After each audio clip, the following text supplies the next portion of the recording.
Hi everyone! Hello! I hope you're all well. I unfortunately have got a cold, so I apologise if my voice sounds a bit funny or if I start coughing or whatever, but you know, it is what it is. But look who's here for a visit! It's Hello. my sister! It's only been 5 months. I know! And we were kind of like, we just organised this like yesterday afternoon, didn't I we? know. So this was, yeah. So we hadn't planned. I would have said No. something on the channel. Some things have changed since Yes. I no longer work in retail. Yeah! I have another job Yeah! that I love. Yeah! And it's kind of changed your reading pattern, hasn't it? yes, Quite it a has. bit, yeah. It has. I'm currently reading the book that we're going to be talking about. Yes. Which you know, because it'll be in the title. And I'm also reading... Oh, dear. Because I'm being messy and reading 4 books at once. I left the other one at home. I'm reading His Dark Materials by Philip Pullman.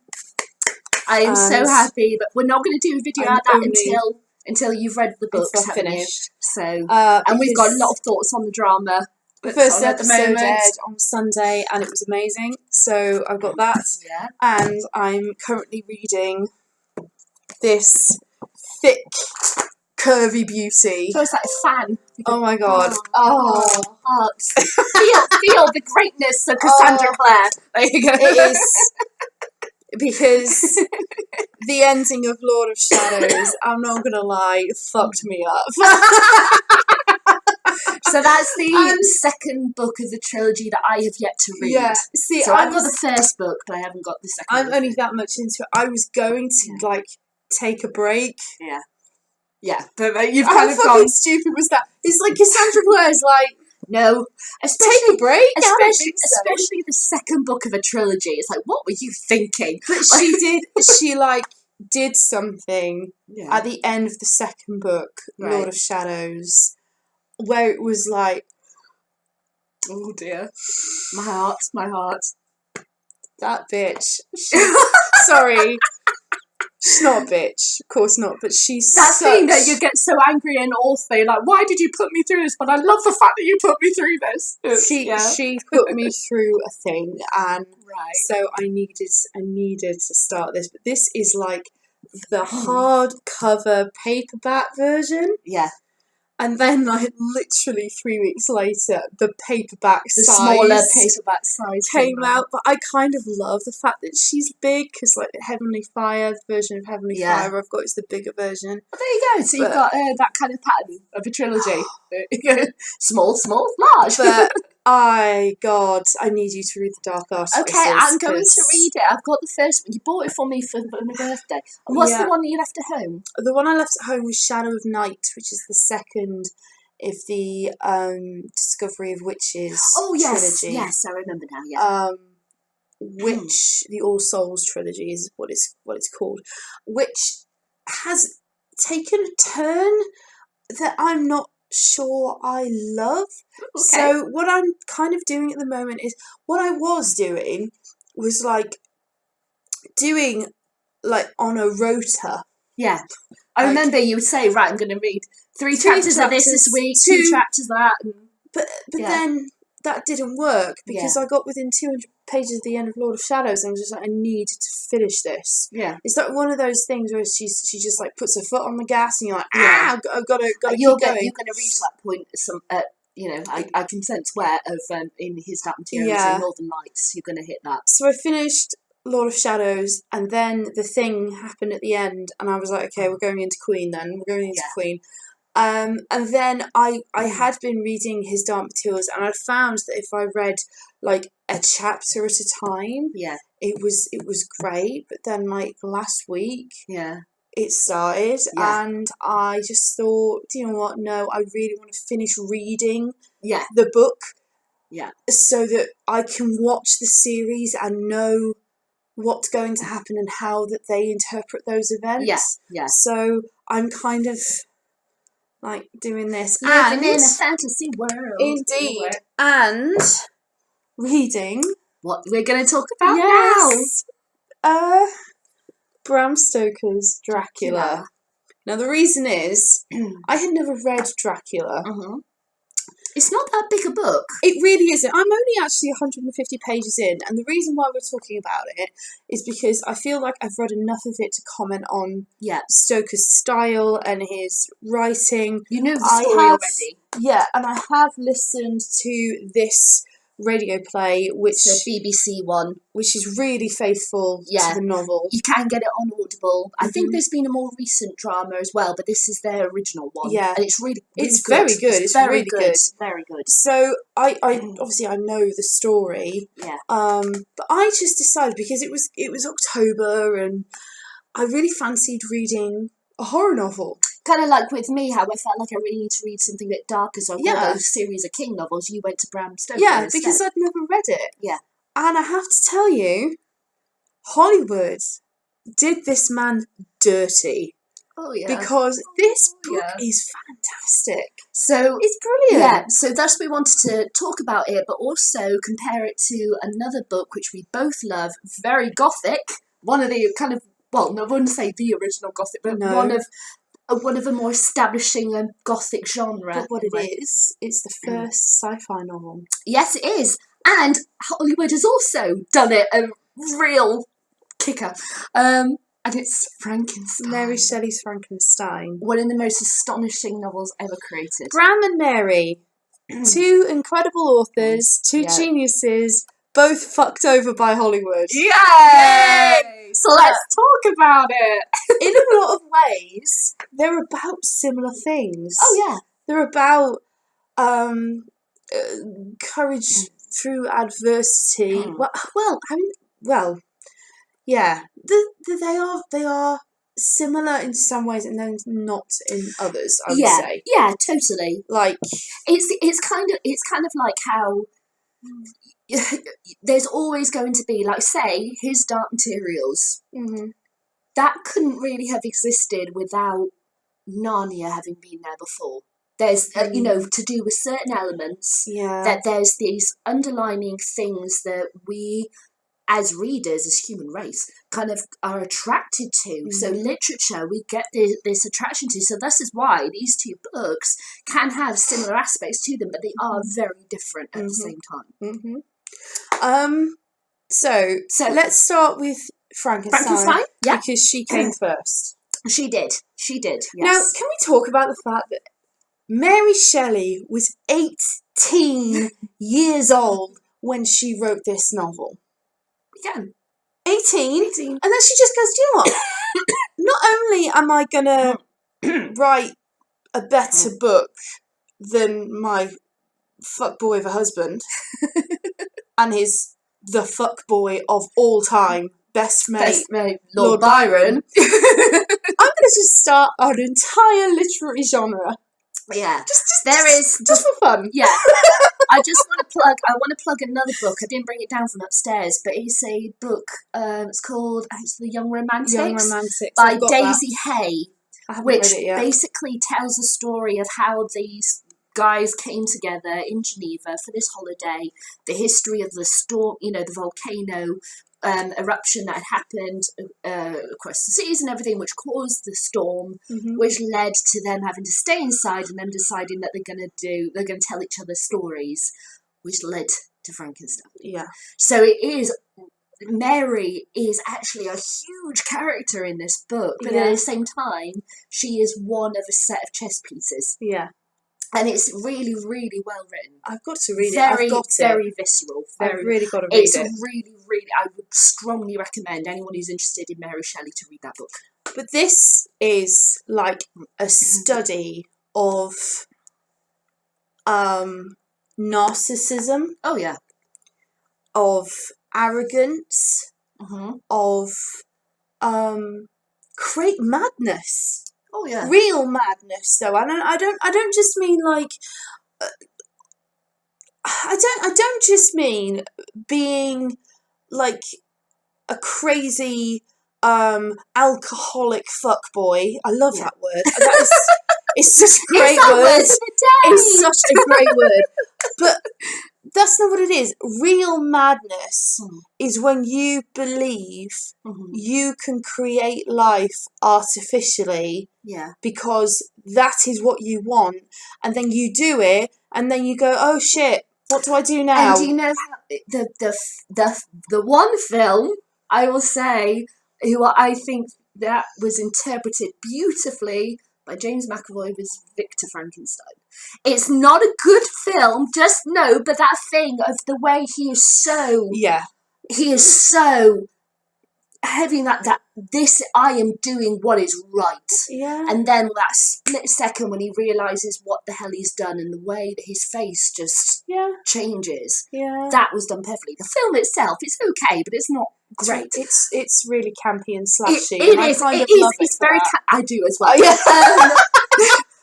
But for telling the story of Frankenstein, it doesn't tell the story. But for that aspect, I think James McAvoy got it in his head and he got it perfect. I think one of the most extraordinary things about this book is the nature-nurture arguments in the book.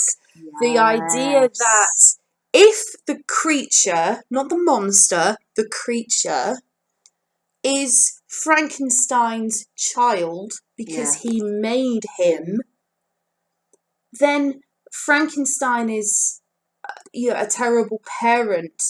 So that what does that mean? That neglect of the creature. What does that mean? How does that form the hardness? Because the creature, when he is first born, shall we say, is an innocent who soon figures out that he is not wanted, he is shunned, he's reviled.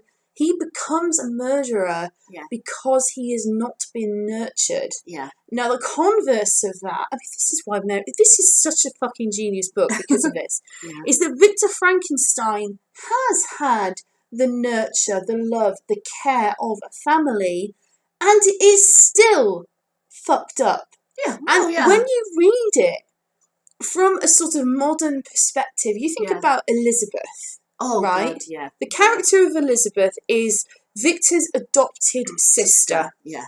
Now, the story is, essentially, his mother goes about doing good works for the poor. So she goes and gives them money, she gives them food. Yeah. She sees this little girl whose mother is dying and adopts her out of the goodness of her heart. Mm-hmm. And, oh my God, this moment chills me to think about. Victor sees her as his plaything. Yes. That word is used. She's a toy. Yeah. So they become very close. Yeah. So Elizabeth, he eventually marries Elizabeth. He becomes obsessed with Elizabeth. Elizabeth she's told very early on in this whole childhood, you will marry Victor. Yeah. It is expected of you to marry Victor. But they're brother and sister. It's weird. It is so weird. There's no biological tie between them. No, but they are very, very close in age. And they've been raised together. They've been raised together and they see each other and they refer to each other as brother and sister, but it's okay if I kiss you. It's okay if I marry you. And there's real, subtle undertones of incestuous abuse to me. Yeah. And Elizabeth becomes almost like this pure model of femininity for Victor. Oh, yes. So when later on, when the creature asks him to make his Elizabeth, he can't do it because he views the female form as dirty. Yeah. To me. When you look at it from that perspective, see, Victor, you know what also I find fascinating? Yeah. Is obviously this is going to be full of spoilers. Later on, there's this whole thing of the creature who has named himself Adam. He's taught himself to read. He can write. He can speak. He's languages. Incredibly intelligent. Incredibly educated. Yeah. It's beautiful to see how he evolves and he blossoms. And he ends up killing Victor's little brother. Yes. What's his name? Is it Henry? Ernest? I can't actually remember. No, it doesn't matter. It doesn't matter, but he ends up killing him, basically.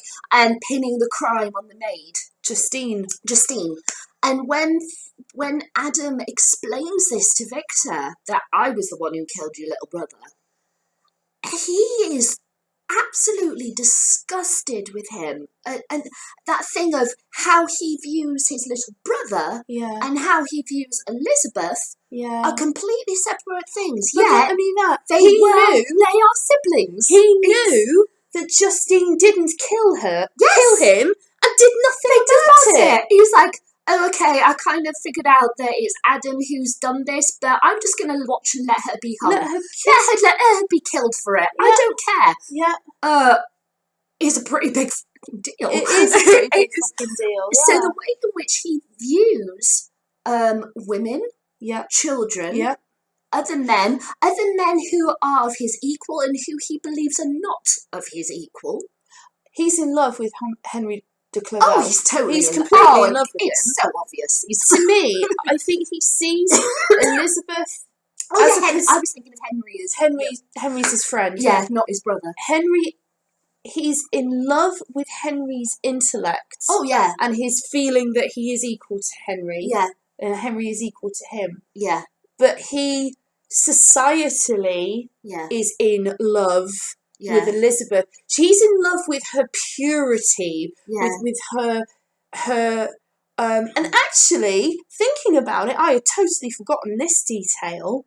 Elizabeth's name is not Elizabeth. No, that's his mother's name. Yeah, it's the name that was given to her. So it was forced. It's Freudian as fuck. He wants to in a way marry his mother. It's got so many. It's so and I think that's what is so fascinating about this book. That it has so many levels. Oh my god, it's complexity. So full of and layers. As our society has changed, and we're asking more questions, and maybe viewing classic literature in a slightly different way, it brings up even more questions and more talking points. Yeah. And it's like, because I remember that book I was saying about Daisy Hayes' book, how she talks about the use of electricity at that time, and how it was revolutionary. It was a massive deal, but also being used to treat people with mental health issues, and how by shocking the body, you were shocking the soul back to itself. And that is what he uses to bring the creature to life. Yeah, it's fascinating. And Mary Shelley is actually documented. She actually saw a dead frog being electrocuted, and how the legs reacted. Yeah, because obviously it would. Yeah, but at the time, no one had seen that, and everyone was so shocked. There were people passing out and all that, and how that could be something that she kept in her mind. Well, the thing is about Mary Shelley as well is, I mean, she was a singular person. Oh yeah. Being that she was the daughter of Mary Wollstonecraft, who I've actually got a book about her mother, who died when she was born, and about Mary and how their lives kind of, obviously, Mother Mary died when Mary Shelley was born, but how her dead mother was a huge influence on her. Yeah. And she married Percy Shelley. Yeah. Ran away with Percy Shelley, and got pregnant very quickly. She lost a lot of children. Yeah. And then he died in an accident, but they don't know if it was an accident. There's a lot of speculation about that. Yeah. And I mean, how's this for goth points? Yeah. She kept his calcified heart on her desk, probably to prove he had one. Yeah. I don't have a lot of sympathy for Percy Shelley, if I'm honest. Cause I think Percy Shelley is just like Lord Byron. Yeah. And they. As time has gone on, we see events of the past in different ways because of our society changing. Yes, that's true. How many times have we seen classic literature and such being taken out of schools or whatever because it promotes this or whatever, or because of the use of language, and it's like, but that was the language of the time. You can't. There's a point where you're going past censoring. I read this at GCSE and I loved it at the time. Yeah. I loved it. So I do worry that sometimes when looking at, especially people of the past, because we've only got, like, some cases, only a few documents or no documents at all. Yeah. It's kind of the society that you have grown up in is the view that you look at them through. So, but I think with Percy Shelley and Lord Byron, it's very clear in some parts where it's like, yeah, you're a dick. I'm sorry to put it bluntly. But in some cases, you can kind of question. Yeah, let's put it bluntly. Yeah. Okay. Mary Shelley was a woman surrounded by pricks. Oh God, yeah. And surrounded by egos, narcissists, and just utter bastards, frankly. In a time where it's kind of like you marry and then that's it. That's it. That's your life over. You don't get to have a career. You don't get to have a proper education. You're a woman. You have roles that you have to play. Yeah, and so, you know what? If your husband wants to go and fuck his cousin, you just have to kind of deal with it, love. Yeah, and it's but this book has endured, whereas Shelley's poetry. Have you ever read any of Shelley's poetry? I've read a few, but I think it's because of that book I've got upstairs, if I'm honest. It's because... This is a GCSE text. Yeah. Shelley isn't. Yeah. Yeah. This book is so But what I love and also... I don't know... Okay, what I'm about to say might sound a bit weird, but I'm going to go with it. Go on. I don't know if it was a male author who had written this, you would have had such a deep, a long section of the creature, Adam, talking about what he had been through. Nope. I don't think that would have happened. I think but you need that section to understand how he got educated, how he learned that the way he looked wasn't acceptable to people. Let's be honest. That the blind man and his family, farmers who they find that they can't rip up the Swedes or something that they want because the ground's frozen. But because of his strength, he can, and at night he does it all for them. Mm-hmm. And he learns to talk because of them. Yeah. And it's the most beautiful thing where he meets the grandfather of the family who's blind. And it's the first conversation he has ever had with anyone. Mm-hmm. And it's stunning and it's so heartbreaking. Mm. I love it, but I wonder if it was a male writer, would they have done that? No. And the way that it's structured also is that it begins with a series of letters from a man who's captaining a ship which has gotten caught in the ice in the Arctic, isn't it? Yes. And then Victor Frankenstein comes along, and then from that point on, it's still the captain, but it's kind of the first person perspective of Victor. Yeah. And then right at the end of the book, it goes back to the letter form. So it's the way it's constructed is astonishing. But I love the fact that he's writing to his sister, the captain. Would a male author have done that? No, but also, I think if a man had written this, Victor would be the hero. Oh God, yeah. Whereas he is very much not the hero in this. No, he's not. And that's something else as well when you say about the sister. Robert Walton. You can tell by his letters, still has a very strong relationship with his sister. Yeah. Whereas Victor, basically Adam, the creature, picks off his family one by one. Yeah. But by that point, the creature is so far gone with rage and pain. Mm-hmm. You kind of don't blame him. Yeah, totally. You kind of don't blame him for the way he's been treated. Yeah. But... again, because he's such a freaking narcissist, Victor cannot ever take responsibility. Yeah. So he would rather run to the ends of the earth than just say, I am sorry. Yeah. That's it. Yeah. But it's a study of narcissistic male ego. Yeah. And it's a study of children, of nature, of nurture, of science, and just because we can, does that mean we should? where's the point where human is playing God? Exactly. And what price does God demand of a human who tries? Yeah. And it's the whole Icarus falling. Yeah. You thought you could scale these heights. Yeah. Well, sorry, and it's kind of, you begin to feel that when Victor's actually at school. Yeah. And he is pushing his professors to do stuff, and his professors are going, no, Victor, you've got to pull back from this. You're going too far. And they end up, he's like, okay, fine, I'll do it all myself. And he basically barricades himself in his rooms and does this. But he's so selfish. He's got no self-awareness at all. He's been a privileged He is. He's man. Utterly...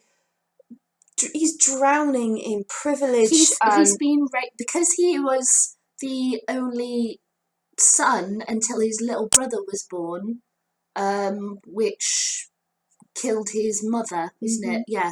And that's literally his little brother's about 7, I think, when he goes off to school. Yes. So it's it's like 10 odd years difference in their ages. Up until that point, he's the golden boy. Well, it's funny actually, isn't it? Because when the little brother is born, that kills their mother.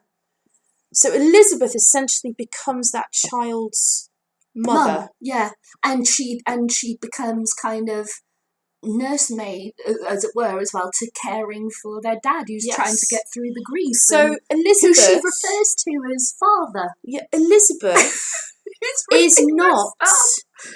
Elizabeth is never allowed to be a person. No. So again, that's another way of looking at women in the novel, and Justine is the same. And I've just remembered, because there's that whole thing about how Victor has felt the threat of Adam, so he really wants to get away at the end of the wedding for the honeymoon or whatever. And she's like, no, we've got to stay. We've got to look after Dad. And he's like, no, I'm the man. I'm husband. Yeah. We are going. Yeah. But that thing of how she feels that she has to stay because of where her role is literally shifted in that one day, and she doesn't know where she stands. Yeah, you could say that Shelley doesn't give the women a lot to do, but what we have to remember is that this is Robert Walton telling us Frankenstein's point of view. Yeah. So actually, I think Elizabeth and Justine both knew that Victor wasn't right. Yeah. But because they didn't want to upset him, they just went with it, and they both ended up dead as a result. And do you know what I love also from a writing perspective? The fact that Mary, because there's actual evidence of it, where she gave it to her husband, and he has written comments, and he's crossed stuff out, and he's told her, you need to change where, and she's gone, don't agree with that, and she's just doing what she wanted. Shelley wrote an introduction to this, and he doesn't talk about her in it at all. No, he doesn't, does he? He's a twat. I'm sorry. I know I'm probably like assassinating his character, but he doesn't talk about her. He doesn't praise going, what an amazing thing my wife has written. It's just he's not nice. What the hell is he actually talking about?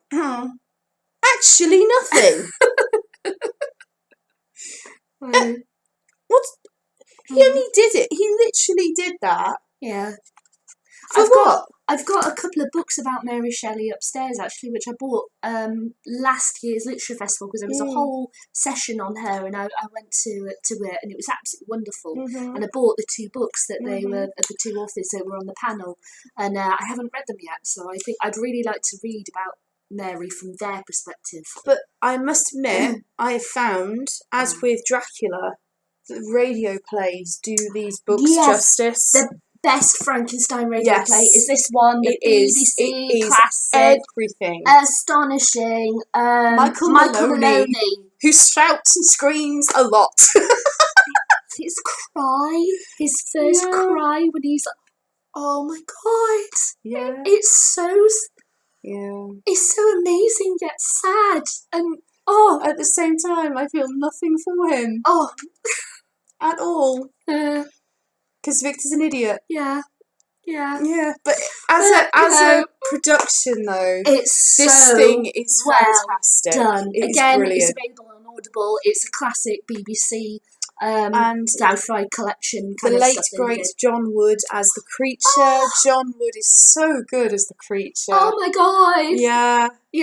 It is fantastic. Yeah. He knows how to wail and cry and make you feel emotion because you actually care for the character. You do, but this is fantastic and is completely faithful to the novel. Yeah, BBC Radio are very good being completely faithful to novels. And I love that. But in terms of film, right? Okay, now with films, less so. With films, you have the issue that 1930 was where it all kicked off in Hollywood. Hollywood in the 1930s went, we want to do some monsters, because 1930s cinema changed everything. We had talkies, still in black and white, still had this very short length film, but because they were brand new filming techniques that were going on and everything, they were really pushing the boundaries because they had the talkies of what they could do in cinema. So it was a golden age in a sense for cinema, but at the same time it became the golden age of stereotypes. And Bela Lugosi, bless him, he basically played all of the monsters. He did Mummy, he did the Frankenstein, he did Dracula, he did them all. But the way that they were shot and everything became stereotype. It was formulaic. Sorry. Yeah.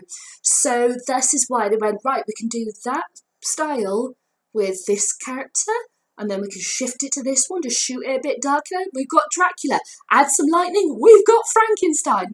And that was basically what happened. So thus the stereotypes began. But for Dracula, it actually goes back to 1924, I think it is, with Nosferatu. Which really was the first ever vampire film that ever came out. You tell I did horror for media studies, can't you? You can. And that very much did the stereotype of stake through the heart, that he has to travel in a coffin with dirt from where he's from, all that lot.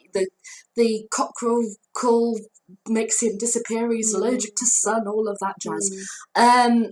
And so that was, but it didn't then really get created again until the 1930s. I think it was 33 when Dracula with Bela Lugosi happened. And then that was when the cape happened, the pointed teeth happened, the black hair with the funny parting, just like, oh my God. It was just like, and when you look at it now, it's laughable. But at the time, this was causing this. People in audiences were reacting to this like people did to Exorcist. There were people running out of cinemas, screaming their heads off, passing out, throwing up. Not kidding you. When you watch it now, because the way that we view films has changed drastically. But at the time, it was huge. So you can understand that this. Money. They were like, this is the top. So this is why it's like, oh, but if we're going to make another one, we have to refer to that one because we have to make that connection and then be better. See, unfortunately, what they didn't take into consideration is that Dracula is not actually about Dracula. That's but the thing. Frankenstein, they didn't allow the creature Adam to have a voice. Nope. It was the flat head, bolts in the neck. Didn't really pay any attention to the book. No. Where it's like literally a man makes a monster. Yeah. But doesn't actually answer the question of what makes a monster a monster. And as time went on, you had the thing of then you had like Carry On Horror, which then basically made fun of all the horror films and the stereotypes, and then Hammer Horror happened, which was basically a way of doing low budget, in a way, versions of horror that could be shown on TV in full colour using different lighting techniques and filming techniques and such that could hit a wider audience than just cinema. It was particularly kind of more for TV. And yeah, so then it was, but then you had that thing of, well, audiences are used to these conventions, so let's carry on with conventions. But the Hammer movies did something different in that it did play with some conventions, and it broke some conventions. And then that's when we've gone into modern horror, and they've gone, right, we want to break everything.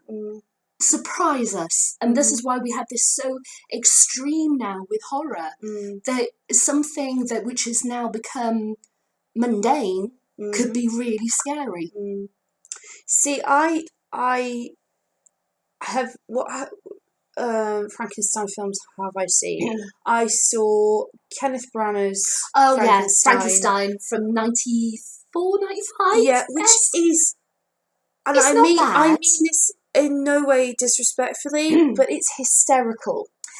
In the sense of, it's like, and it doesn't allow you to breathe. It really doesn't. And the one moment that I actually go, actually, that's kind of genuinely good, is with Helena Bonham Carter, when as Elizabeth, she realises what Victor has done to her. Yeah. And there's this moment, she kind of shakes her head and a tear falls down from her one functioning eye, and she takes a step back, and I'm like, it's the best acting moment in pretty much this whole film, because it's real. Yeah.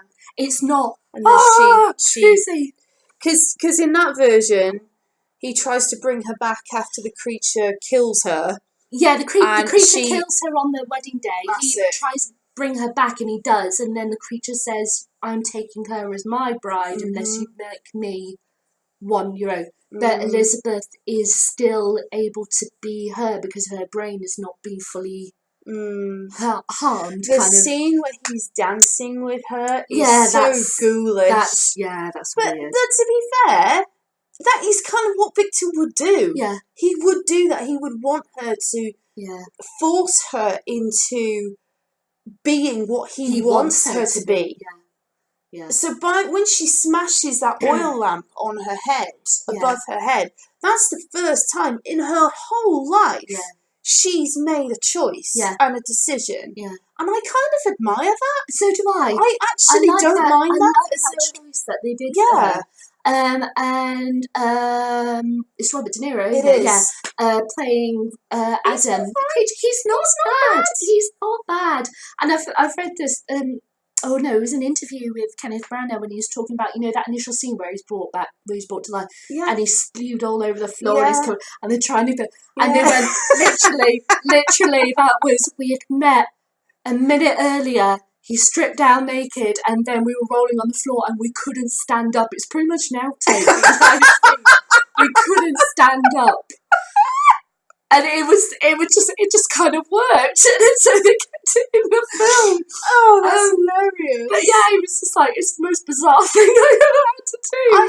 I haven't really, and I really like we said, Victor Frankenstein. Yeah. That's James McAvoy, the most recent with Daniel Radcliffe, which takes the story, it's not really the story, but there are elements of the book in there, but the way that James played it, the very really good, hysterical, like, oh my God, I'm so right, and it's almost unhinged.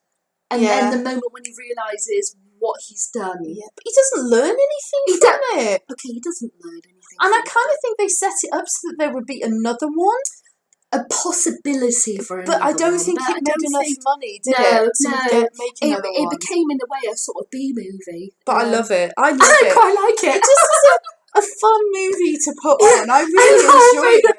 How Daniel Radcliffe has got like a hunchback and everything, and he's like, oh no, it's just a big spot on your back, and he takes it and puts them in a brace in order to correct his back. It's like a choreographed dance. This scene. I'm not being funny, but that is not about taking the pus out of his back. It's not. It is the most obvious metaphor for not that. But it was funny how in about 3 minutes he's like, oh look, I fixed you, you're a normal person again, and Daniel Radcliffe's just like, what the fuck is happening? I just love the way he's like manhandling him on this massive pillar, and he's like, it's about gay sex. Of course it is. But there you go. Should we talk about this now? Because we've been like 40 minutes in and we haven't talked about Dracula. Sorry, I need to reposition myself. Oh gosh, right, and that is actually a good segue.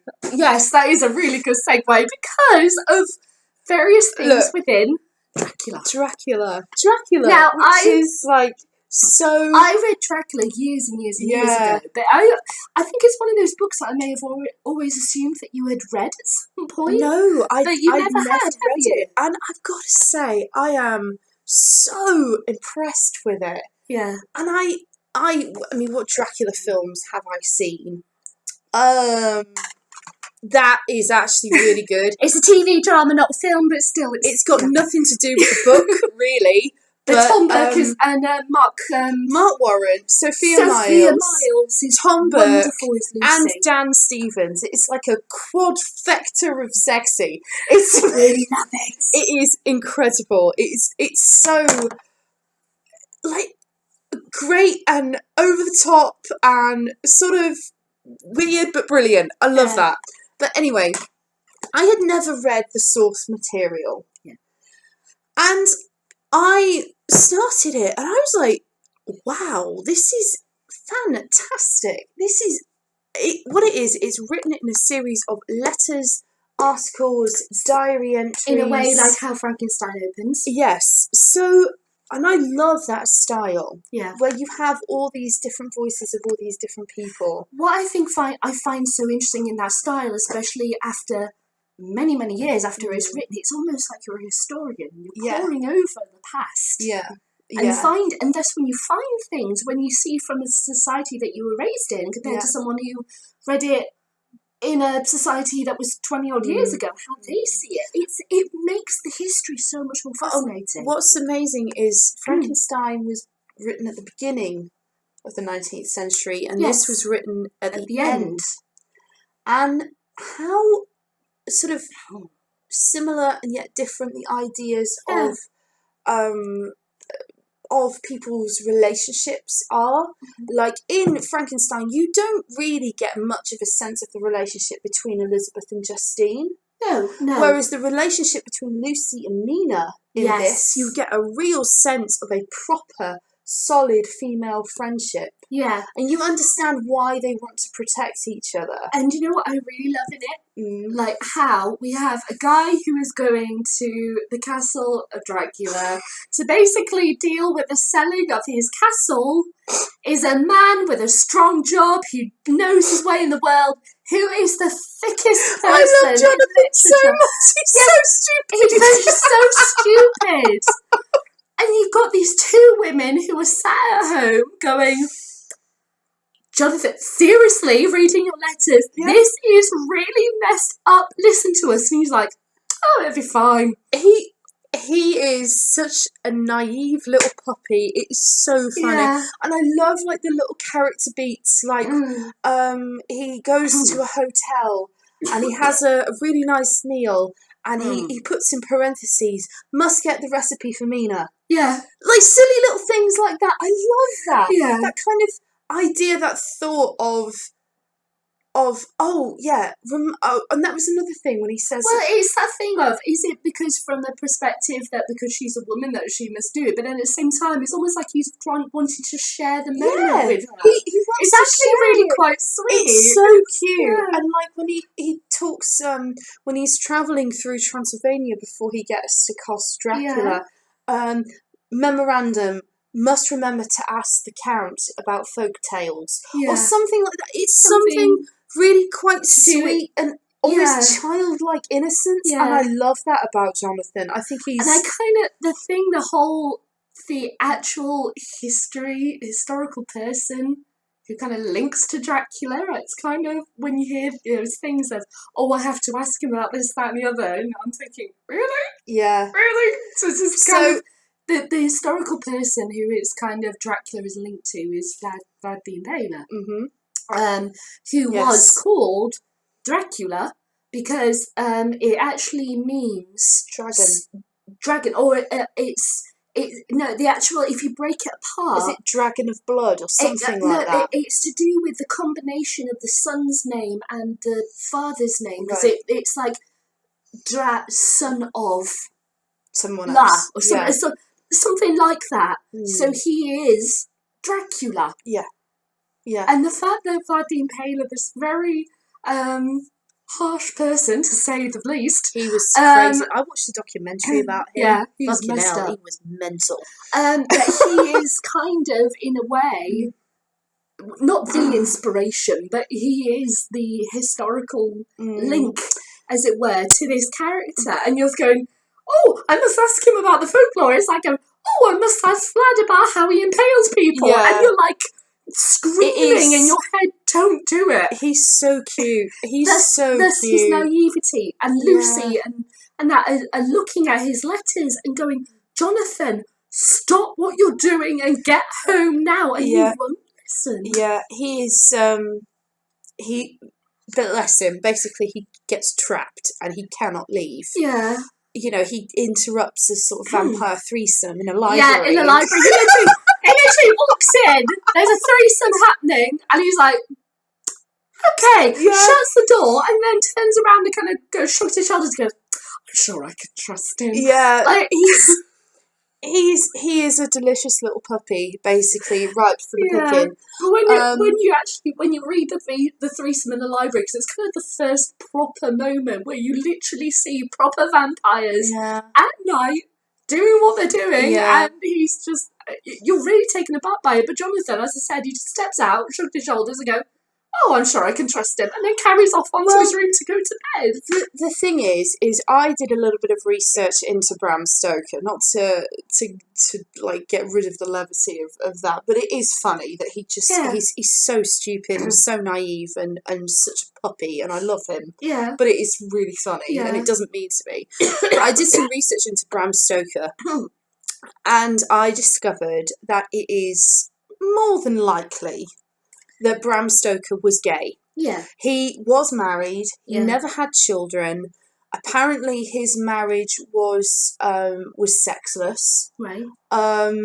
Whether I assume that was okay with his wife, but then again, if she didn't really know that's what happened in marriages, you can't really take that for granted that she would even know that would happen. Yeah. But anyway, he is because he so he railed against sorry, I have to get some Oscar water. Wilde.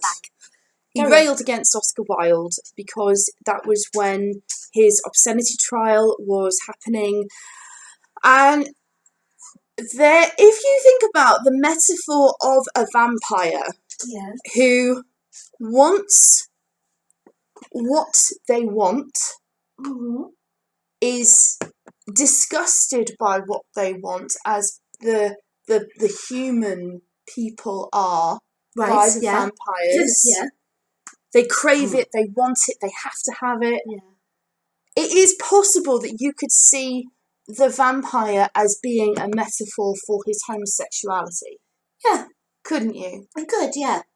It's an extremely sexually frustrated book.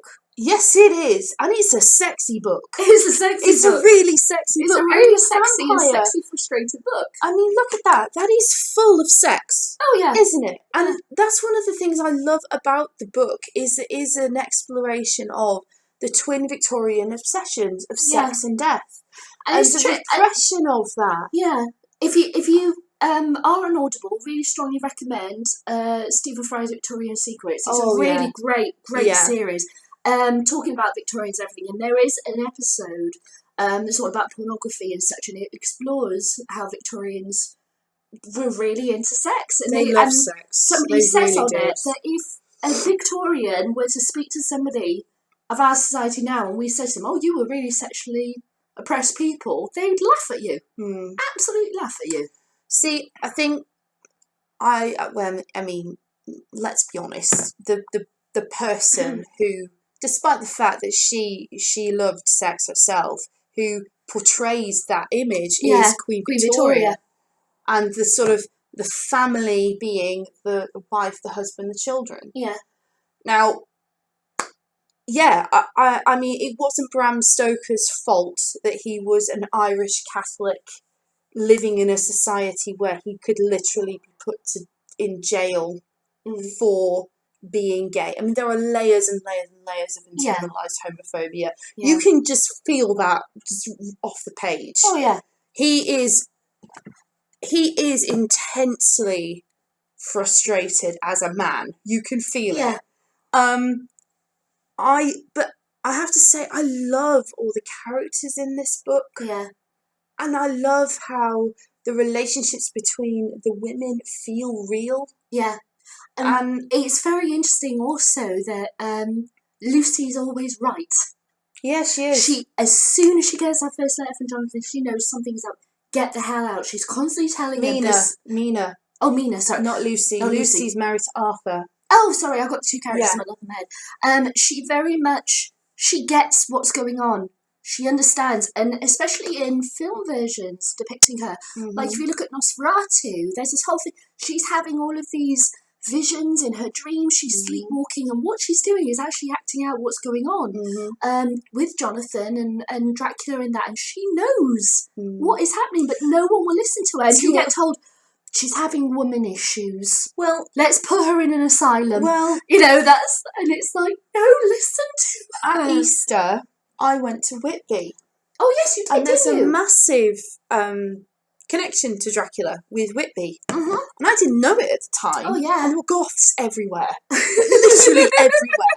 There were goths. It was great. And a big section of this is set in Whitby. It is set in Whitby, and do you know, it's funny because I went there and I did the steps and the cliff, and I knew those places in my mind. Yeah.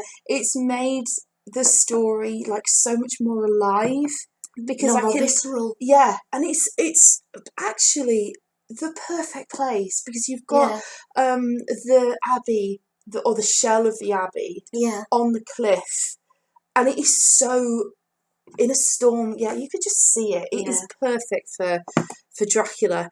But, yes, so there is like this whole story which has nothing to do with Dracula. Yeah. Like, if Dracula were called Mina, I think it probably would have sold like 3 copies. Yeah.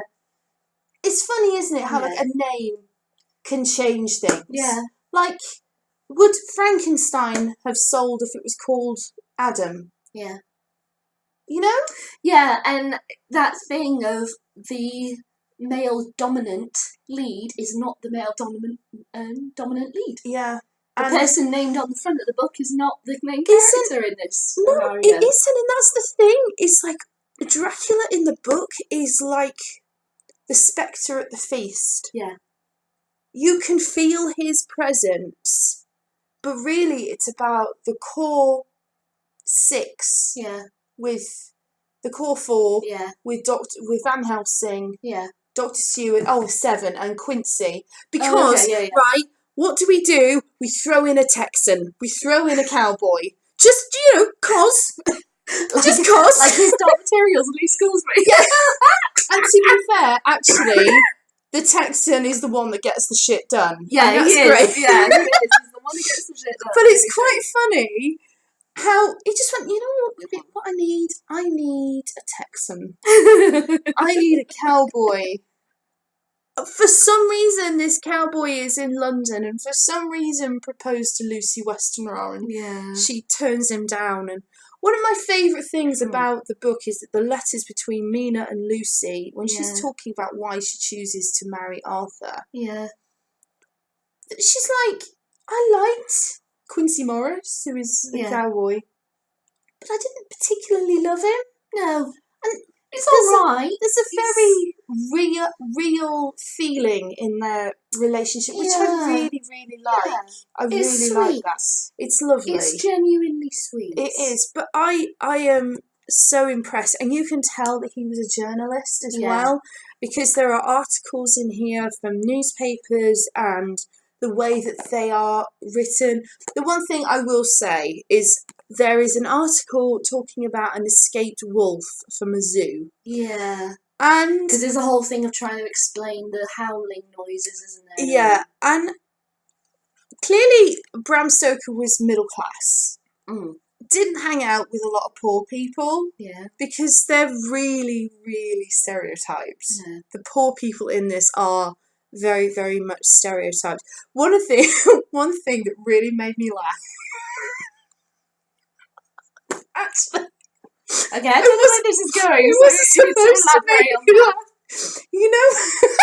You know when Van Helsing and Dr. Seward turn up after Lucy's mother has died, and the maids are all on the floor. Yeah. 4 women are literally unconscious in the dining room, and they step over them to get to Lucy. Oh. I don't know what that made me laugh so much. I actually forgot about that. I actually forgot about that moment. That really shouldn't make me laugh. It's an interesting moment. It was so funny. It was so funny. Yeah.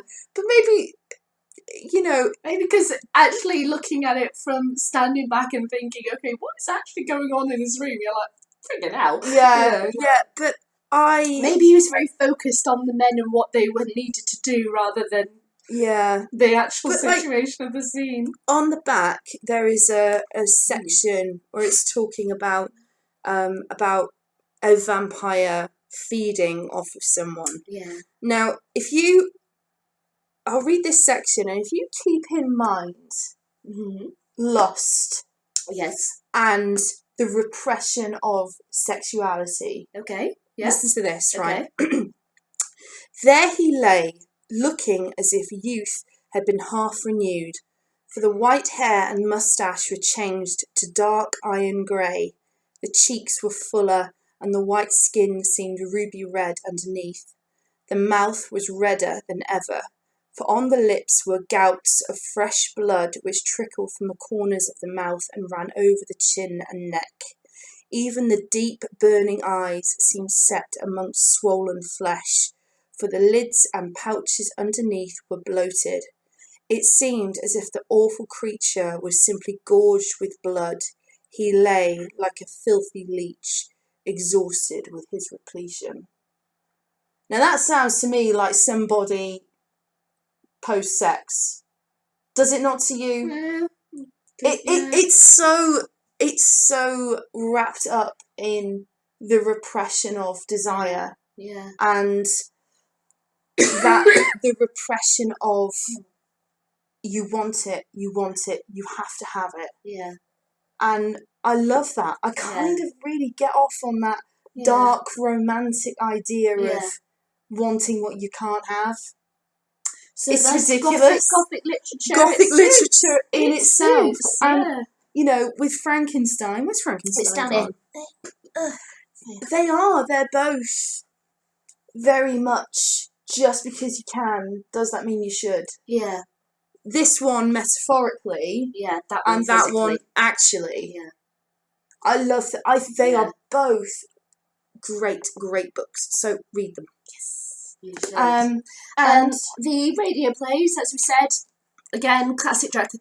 There has been another one, which I'm pretty sure I've got off Audible, and really funnily, David Suchet is in it, playing, I think, Van Helsing, and he plays Van Helsing in this one as well. So there you go, David Suchet is in both the radio play, the modern kind of version rather than this one, but this one is really, really good. No, I don't think that's a radio play, I think that's just the book. It's the narration of the book. I think a few other people, because it's from letters, you couldn't have a man reading Mina's letters. I think there's like 3 or 4 actors playing different parts. I'll look it up. I'll put it in the description for you guys. Because I was pretty sure they did another radio play, and then you've got the audio book as a separate. But I'll look it up. I'll put it in the description.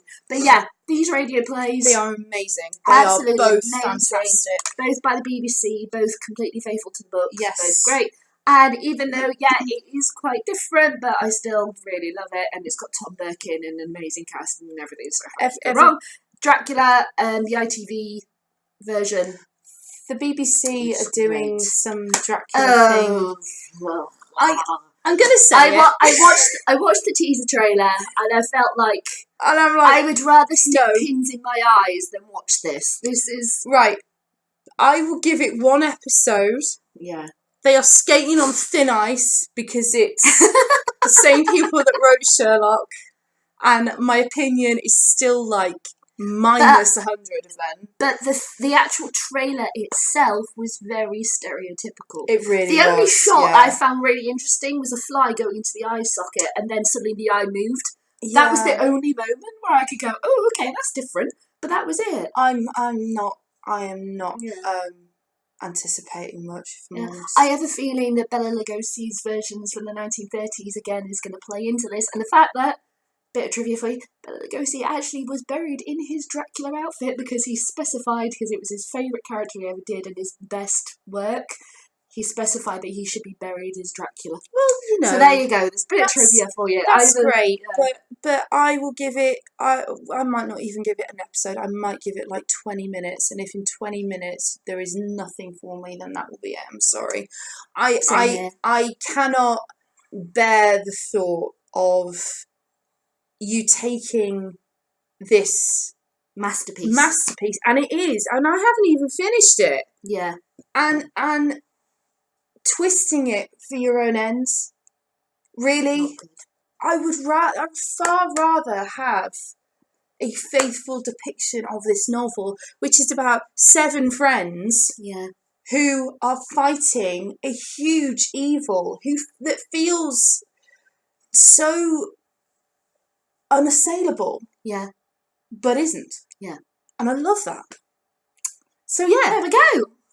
That was fun. I think that was really fun. I'm sorry, my throat sounds funny at the minute. My throat really hurts and I need to cough. You need some water. I do. I need more water. But thanks for watching, you guys. If you want to leave us comments, please do. Open up discussion a bit more. Whatever. Or give us thumbs up, thumbs down, whatever. But yeah, we'll be back with another video when we get around to filming. All right, then. Bye.